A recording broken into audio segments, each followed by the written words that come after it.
Bonjour à tous, à toutes.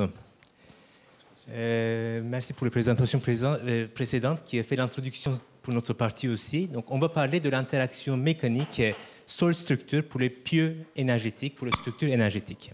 Donc, bien entendu, la première interaction est entre le pieu et le sol. Donc, aujourd'hui, on sait étudier cette interaction. On a les fonctions de transfert, on a les modèles numériques.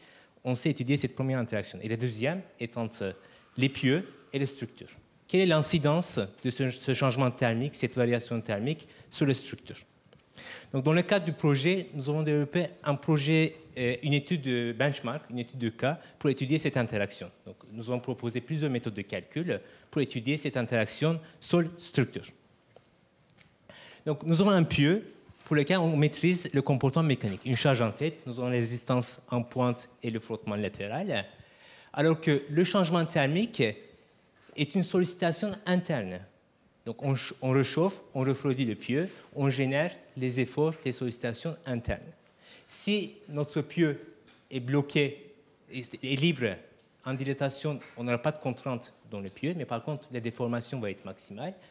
Quand on refroidit le pieu, il n'y aura toujours pas de contrainte puisque le pieu il est libre, mais par contre on aura la même déformation mais dans le sens inverse.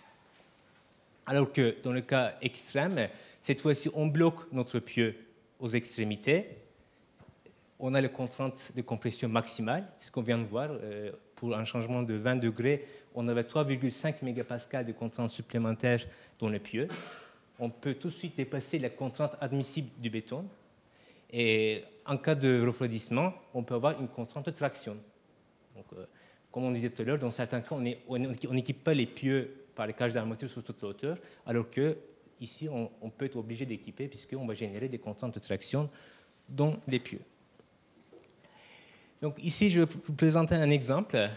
Donc ici, on a notre pieu sans résistance en pointe ni en tête, uniquement avec le frottement latéral dans un sol ferme, avec un très bon frottement.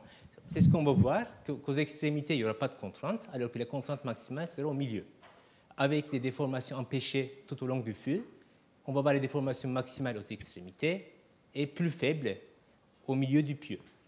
Alors que si on change les caractéristiques mécaniques de ce pieu, donc on assouplit le sol, on dégrade le frottement, il y aura moins de contraintes dans le pieu et plus de déformations au milieu du pieu. Donc les déformations moins empêchées dans ce cas, du coup il y a moins de sollicitations dans notre pieu. Et cette fois-ci, on va introduire la notion de raideur en tête et en pied. En pied, c'est la résistance en pointe. Et en tête, ça peut être notre structure. Donc, si on a une raideur, ce sont des nouvelles conditions aux limites, on aura des efforts supplémentaires en tête et en pied. Et puisque les déformations sont empêchées, ici, on aura une réduction de la déformation. On fait l'exercice, on libère en tête uniquement bloqué en bas.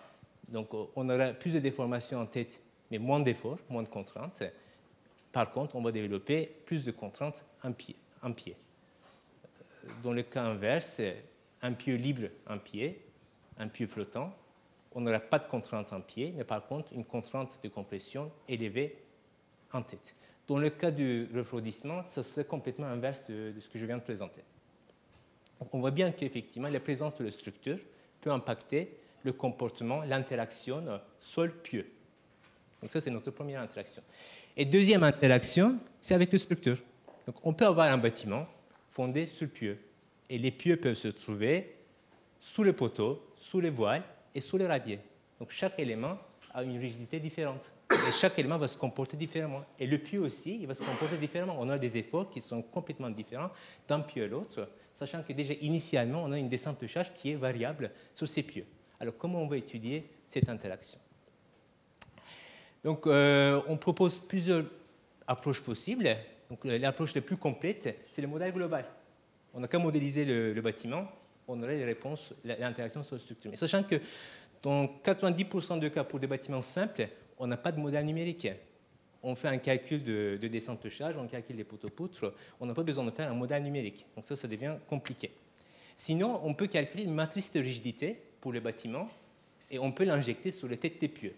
Quand on dit comme ça paraît un peu compliqué, mais on va voir, on peut simplifier aussi le calcul de cette matrice de rigidité injectée sur les têtes des pieux. Sinon, il y a la possibilité de calculer des raideurs équivalentes en tête de chaque pieu en fonction de leur emplacement.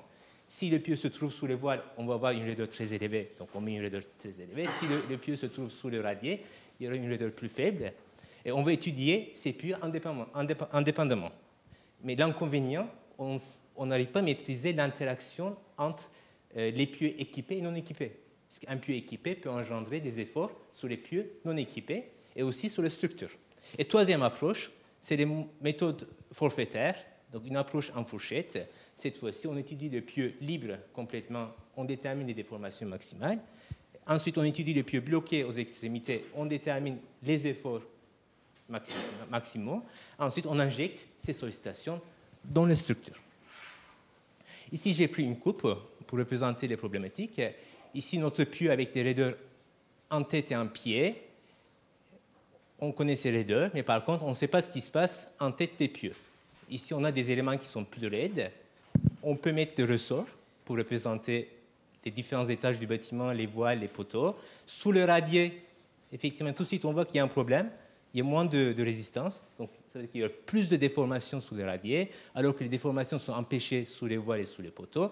Donc, il y aurait une interaction complexe au niveau de la structure. Sachant que ces ressorts ne sont pas complètement indépendants. Donc, ils sont connectés par les planchers, par les poutres dans la structure. Donc, il y aurait aussi une interaction complexe entre ces pieux. Donc, si notre pieu, par exemple, si celui-là, il est équipé d'échangeurs thermiques, il se dilate et il se contracte. Alors, qu'est-ce qui va se passer? Donc, il va impacter, bien évidemment, les pieux non équipés à côté, et il va générer aussi des efforts supplémentaires dans les éléments structuraux. Donc, on peut avoir aussi des défauts de fonctionnement. Donc, sur un réseau qui est bien conçu, il peut y avoir aussi des pieux qui ne fonctionnent pas. On peut tout bien calculer, mais si jamais un pieu qui est défectueux, quelles sont les incidences sur les structures? Donc, dans le cas du réchauffement du pieu, ici, on a un pieu équipé avec deux pieux normaux de chaque côté, et on va réchauffer notre pieu. Donc, le pieu va se dilater, donc va se déplacer vers le haut. Donc, il va générer des efforts de traction dans les pieux voisins à côté. Il y aura des sollicitations supplémentaires dans les radiers, ici, et dans les éléments qui se trouvent aux étages. On peut générer des efforts de traction dans les pieux voisins si ces pieux ne sont pas très chargés. Donc, il peut y avoir des efforts de traction dans ces pieux. Dans le cas inverse, cette fois-ci, on va refroidir notre pieu, on va tirer notre radier vers le bas. Donc, du coup, on va générer des efforts de compression supplémentaires dans les pieux voisins. Et on va vérifier si on dépasse les contraintes admissibles aussi dans le béton. Donc, il y aura aussi des sollicitations dans le radier. Et il peut y avoir aussi un décollement en pied si le pieu, mécaniquement, il n'est pas très chargé. Donc, ça peut être effectivement sous un radier, si l'ouvrage est vide, on peut ne pas avoir beaucoup d'efforts sur le pieu, donc le pieu n'est pas très chargé, et le comportement thermique peut engendrer un décollement en pied. Donc, on a parlé des variations supplémentaires, des compressions supplémentaires, traction en pointe. On va vérifier s'il faut ajouter du ferrage complémentaire. Dans la structure, on vérifie les moments additionnels, on vérifie la variation de la descente de charge, et on étudie également l'incidence d'un appui sur l'autre. Est-ce que le pieu géothermique impacte les pieux non géothermiques? Dans le cadre de notre benchmark, l'entreprise Pinto a proposé un chantier expérimental. C'est un chantier réel qui a été réalisé à Sept-Sors, pas très loin de Paris. C'est une station d'épuration et ils ont équipé des capteurs le bâtiment technique qui fait 15 mètres par 40 mètres, qui est fondé sur des pieux. Donc, ici, dans cet exemple, une rangée sur deux est équipée d'échangeurs thermiques. Ici, on voit un couple. On a des pieux qui sont situés sous les voiles. Donc, ici, on a un comportement très rigide sous les voiles. On a des pieux qui sont sous le radier. Sachant que ici, c'est un bassin tampon qui est souvent vide. Et quand il est vide, il n'y a pas beaucoup d'efforts sur ces pieux. Donc, ces pieux sont libres. Le modèle structure qu'on voit ici, donc c'est un modèle aux éléments finis, en 3D. Comme c'est un ouvrage de stockage, l'entreprise a modélisé aux éléments finis cet ouvrage. Et ici, on voit l'emplacement des pieux sous le bâtiment technique. Donc, les pieux font 11 mètres de longueur. Ils sont tous ancrés dans les calcaires grossiers. Donc, la condition limite, à la base du pieu, on est quasiment rigide. Donc, c'est un matériau qui est très compact. Et en tête, on a plus de souplesse sous le radier et plus de raideur sous les voiles. Donc, une rangée sur deux est équipée. Ici, on voit le plan d'implantation des pieux géothermiques avec le réseau associé. Donc ici, ce sont des pieux équipés. À côté, les pieux non équipés, les pieux équipés, les pieux non équipés. Dans la vraie vie, on ne ferait pas ça pour éviter effectivement cette interaction sol-structure. On mettrait les pieux géothermiques sous les éléments rigides pour éviter ces efforts supplémentaires. Mais on a fait exprès sur ce chantier pour voir l'impact de ce changement de température sur le radier. Donc c'est pour ça qu'on a alterné l'emplacement des pieux sous le radier pour voir ce changement de comportement. Ça, c'est le modèle tridimensionnel qui a été développé par l'entreprise Pinto, qui y aurait une présentation cet après-midi pour ce modèle complet. Nous, on ne va pas présenter ce modèle complet, on va essayer de présenter des modèles simplifiés pour étudier cette interaction. Donc, on a proposé 5 modèles pour étudier ce chantier. Le premier, c'est le ressort avec une rigidité appliquée en tête. Donc, c'est un modèle simple. On calcule la rigidité par des méthodes analytiques en tête de chaque pieu. Les pieux ne sont pas dépendants les uns des autres. Donc, c'est deuxième méthode. Cette fois-ci, on va calculer une matrice de rigidité pour la structure. Donc, ça nécessite d'avoir un modèle 3D pour la structure. Ensuite, on va faire des calculs pour déterminer la rigidité de chaque appui pour appliquer en tête des pieux. Ça nécessite beaucoup de calculs, puisqu'il faut calculer pour chaque pieu la réponse de la structure. Et c'est les méthodes les plus fines, les plus rigoureuses, mais par contre qui prennent plus de temps. Une autre possibilité, c'est de représenter cette structure avec une plaque équivalente. C'est beaucoup plus simple. On modélise un radier, et sur ce radier, on représente l'emplacement des voiles et les poteaux avec des raideurs supplémentaires, avec des bandes qui sont beaucoup plus raides. Et cette plaque équivalente nous permet de déterminer la matrice de rigidité de la structure. C'est ce qu'on présente ici. Et quatrième et cinquième méthode, c'est les méthodes fourchettes. On constate que le pieu est libre en tête. On détermine le déplacement, la déformation maximale. Ensuite, on bloque le pieu pour calculer l'effort maximal dans le pieu. Je vais laisser la parole à Cyril qui va nous présenter ces interactions et ces calculs que nous avons réalisés sur ce chantier expérimental. Voilà. Donc, vous m'entendez, c'est bon. Donc, les calculs, le modèle utilisé est un modèle d'interaction sol-structure-pieu, où on a fait varier. La seule condition qui a varié entre les différents modèles, c'est la condition en tête de pieu. Donc, le premier modèle, comme l'a dit Humour, c'est un modèle où on a injecté une rigidité en tête de chaque pieu. Cette rigidité a été déterminée analytiquement. Quand on fait ce modèle d'interaction sol-structure, le problème, c'est qu'avec une rigidité en tête de chaque pieu, tous les pieux, en fait, se comportent comme des pieux isolés et ils sont indépendants les uns des autres. Donc on aura peu d'informations, avec ce modèle, on aura peu d'informations sur les pieux qui ne sont pas activés thermiquement lors de la charge thermique. Le deuxième et troisième modèle, ils mettent en place ce qu'on appelle une matrice de rigidité en tête de l'ensemble du groupe de pieux. En fait, en France, dans le génie civil, les bâtiments sont dimensionnés dans l'état de service pour rester dans le domaine élastique. Donc, comme dans les domaines élastiques linéaires. Comme on est dans le domaine élastique linéaire, on peut établir une relation linéaire entre le déplacement ou le tassement des fondations et l'effort qui est appliqué sur ces mêmes fondations. Et cette relation linéaire peut être exprimée par une matrice de rigidité, ici K, comme exprimé ci-dessous. Grâce à ça, on va pouvoir introduire une dépendance entre les différents pieux de la structure et pouvoir étudier l'interaction entre la structure, les pieux et le groupe et le sol. Mais pour obtenir cette matrice de rigidité, il faut la déterminer de manière rigoureuse. Alors, une première méthode, c'est d'utiliser un modèle aux éléments finis complets. Donc, Dans le cas de cette sort, grâce à l'entreprise Pinto, on a pu avoir cette matrice de rigidité complète, mais ça demande des calculs supplémentaires, ça demande du travail de la part de l'entreprise. Et c'est le modèle 2. Et on a essayé aussi un autre modèle où on a simplifié notre bâtiment et on a juste représenté des plaques équivalentes.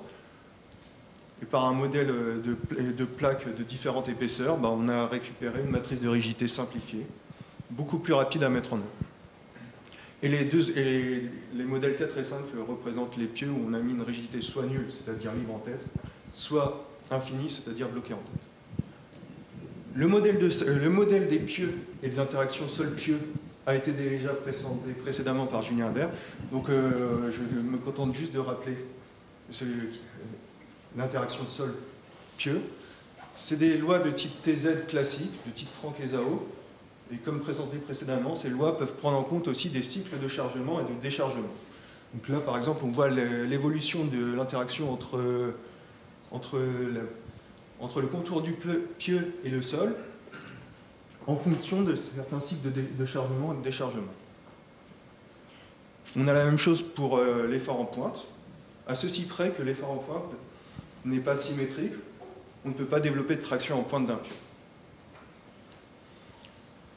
Donc, notre modèle, on a introduit une déformation thermique au droit de tous les pieux, dans tous les pieux qui sont activés thermiquement, et on a laissé les autres libres. On n'a rien fait sur les autres. Donc là, je rappelle l'emplacement des pieux géothermiques sur la première figure.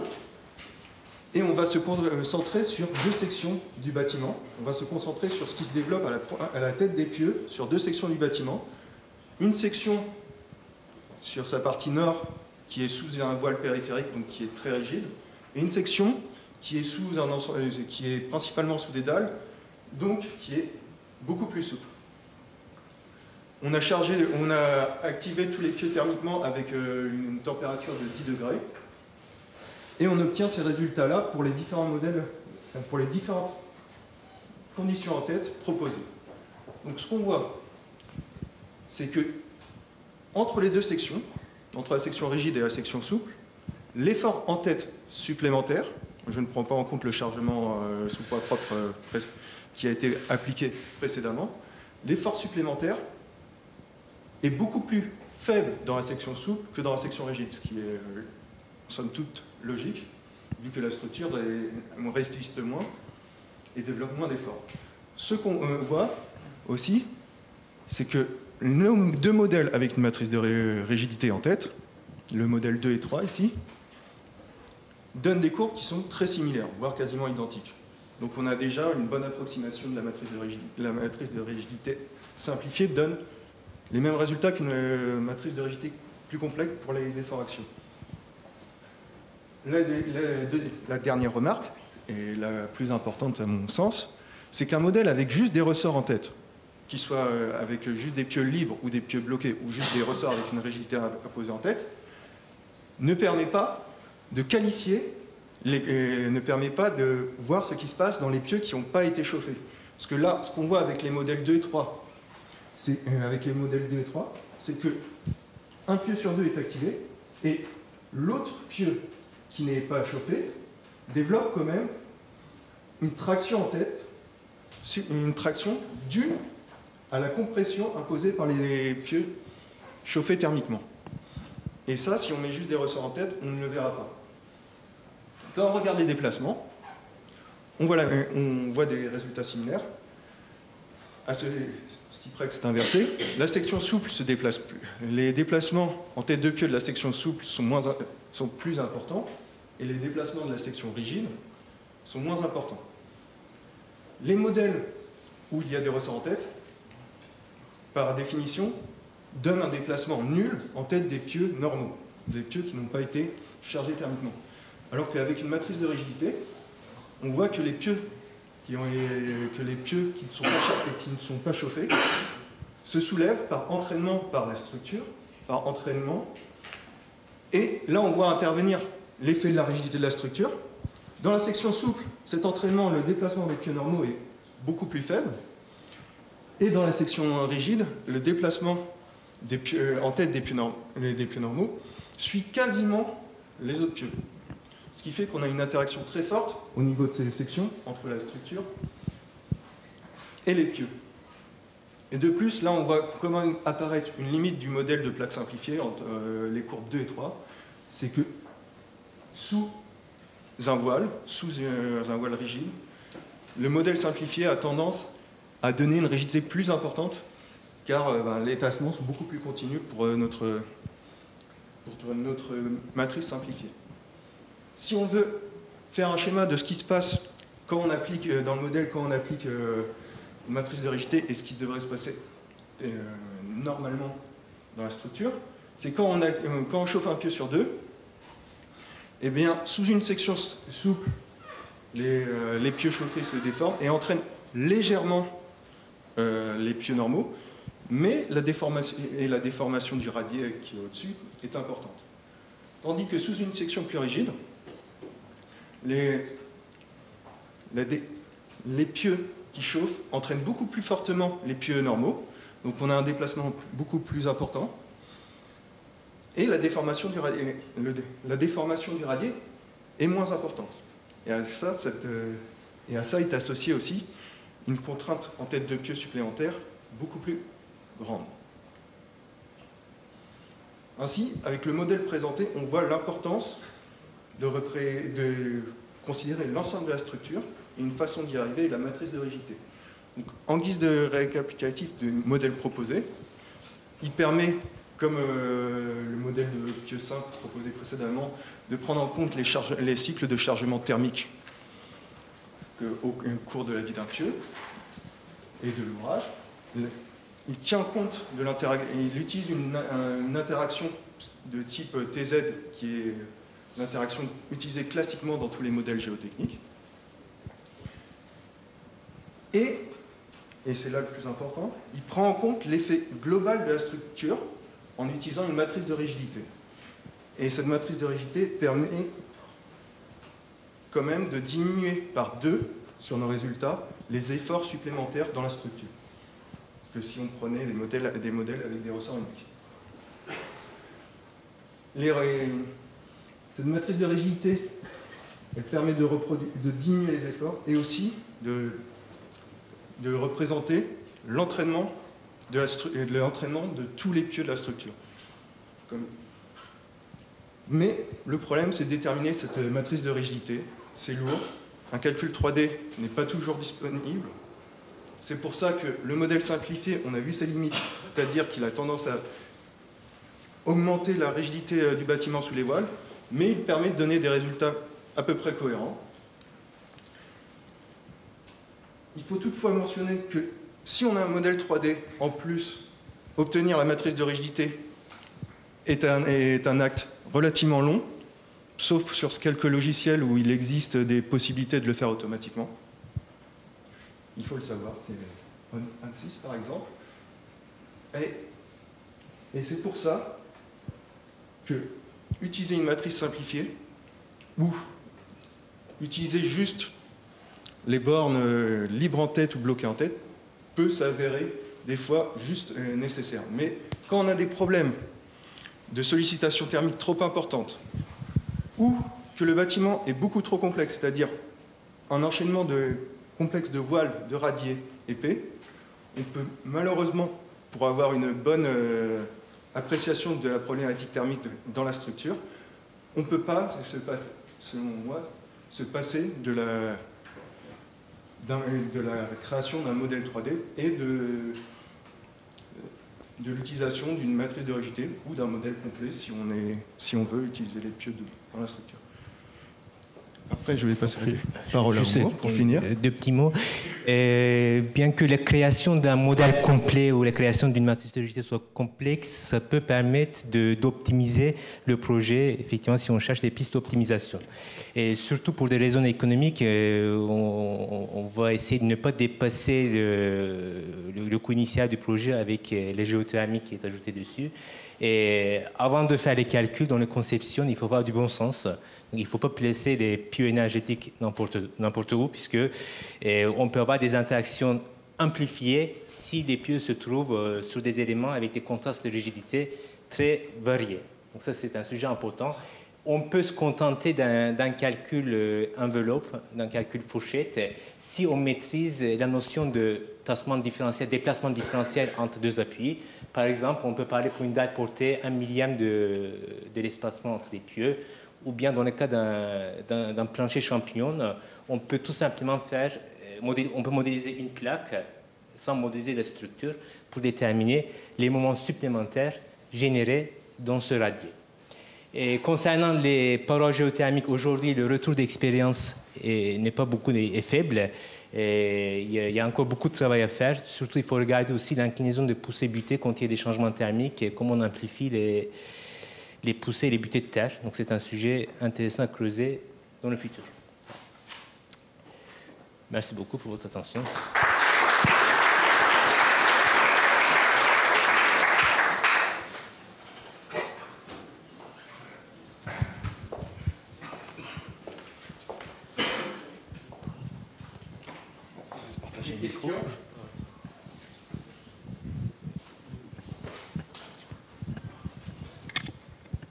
Merci. Si j'ai bien compris, Oumour, tu as évoqué une instrumentation sur le chantier. Alors, que donne le calcul vis-à-vis de la mesure? Aujourd'hui, les mesures sont toujours en cours. Cet après-midi, il y aura une présentation par Richard. Et les déplacements sont mesurés. Il y a des cordes vibrantes. Oui. Il y aura une présentation cet après-midi sur ce sujet. Il faut revenir cet après-midi. Exactement.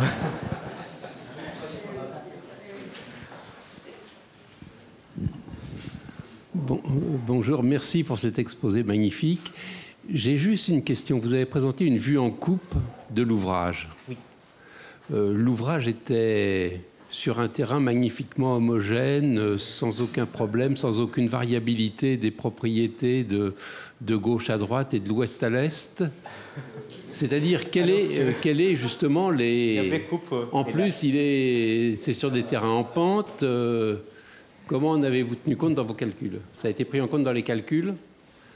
Et par rapport aux propriétés des sols donnés par des reconnaissances, sans doute au pressiomètre ou à d'autres choses. Voilà ma question. Pour les calculs, en fait, on s'est basé sur cette coupe en plan. Et en gros, les propriétés de frottement entre le pieu et le sol ont été calées pour chaque pieu. Voilà. Les paramètres ont été calés en fonction en fonction des cotes. On avait fait une stratigraphie par pieu et on l'a injecté dans notre calcul. Parce que déjà, cette stratigraphie induisait des comportements différents des pieux. Oui. Et ça a été pris en compte, d'accord. Ça a été pris en compte. Ok, d'accord. Merci. Sur le plan 1D seulement. Merci de cette précision.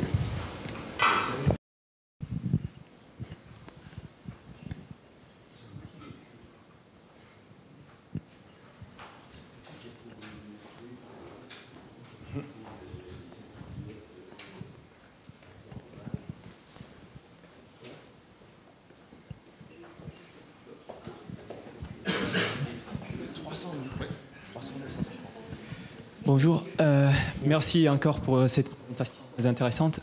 J'aurais deux petites questions en fait.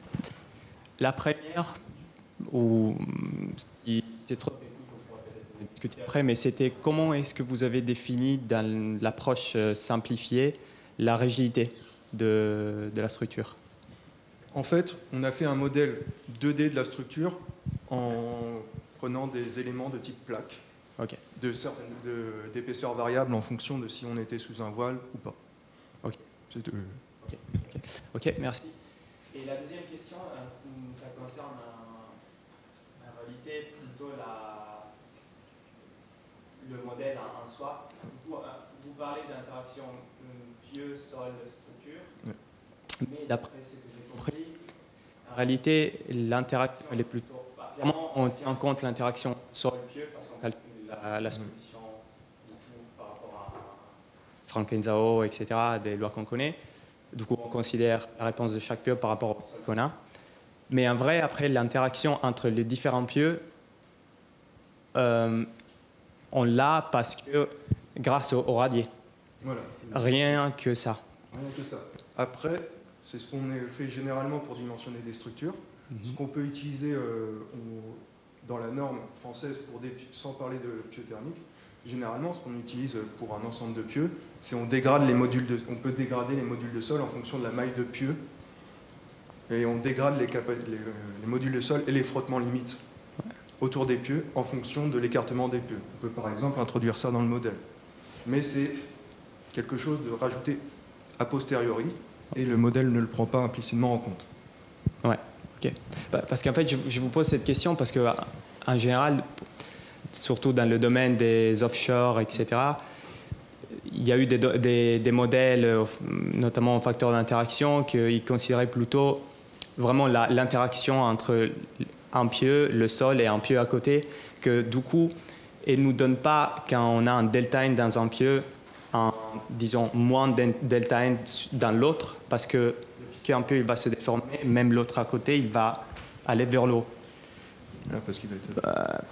Ouais. Du coup, voilà, je voulais vous demander comment est-ce qu'on pourrait considérer ça avec cette méthode, ou jusqu'à quel point il va être représentatif en fait de la réalité. Pas vraiment de réponse. Donc c'est une interaction qui est dans le sol entre les pieux, finalement. Donc ça peut être aussi introduire, on peut introduire ça dans les méthodes analytiques, c'est tout à fait possible.